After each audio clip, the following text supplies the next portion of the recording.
So hello, my name is Zia Faruqi from Manley Labs, and here we are at the 2016 NAMM show, and we're very proud to show off these two units. My role in the company is Vice President of Engineering and Design, and I was responsible for all the industrial design for these two products here. The first product we got here on show is the ELOP Plus, which is essentially a revamp of our older ELOP, which we've been making since the 1990s.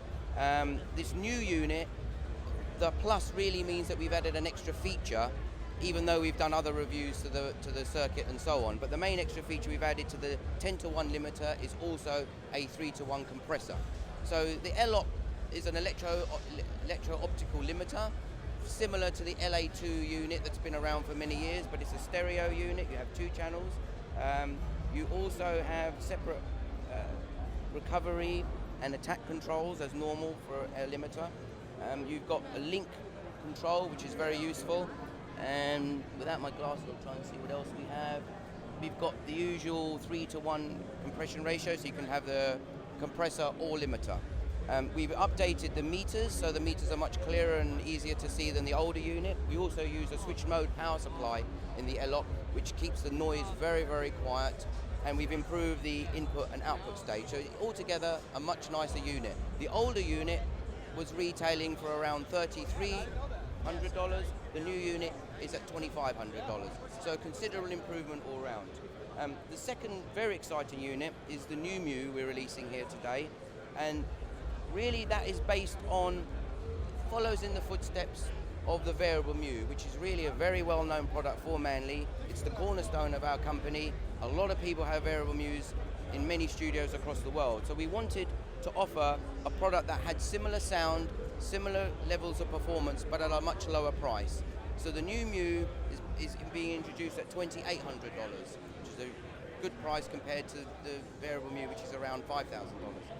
The main thing that we've done to keep the sound is the front end uses the same 6BA6 output tube as used in the variable Mu. It's the variable Mu T-bar mod. That is a true remote cutoff variable Mu tube. So that's our front end, which gives us a lot of the sound character. And then the output stage is all solid state. So we use a FET output stage. Very clean, very open, very dynamic. We've offered another new command, which is a new control, which is the hip control. This is a very interesting feature because it allows dynamic compression, but it allows some of the lower details to come through. So it's not a heavy-handed compressor. Quite hard to describe in words. You'd have to really listen how the hip control works. Quite a nice extra feature for this unit. Also, to keep the price down, what we were able to do is we've used two input pads which are switchable, rather than using matched pots, which increases the overall cost of a unit. Another very interesting thing was I did a little bit of market research prior to designing this unit, and a lot of people said the variable Mu, the meters are too far apart. With that in mind, I thought, well, why don't we come up with a meter display that's actually almost the opposite. They're very close together, hence it evolved into this. So we've ended up with a very cool display, really from feedback from existing customers of the variable Mu. I must stress that this is not a replacement for the variable Mu. The variable Mu is one of our best sounding products, and it's not designed to replace it. It's designed to give you a flavor in a lower price range.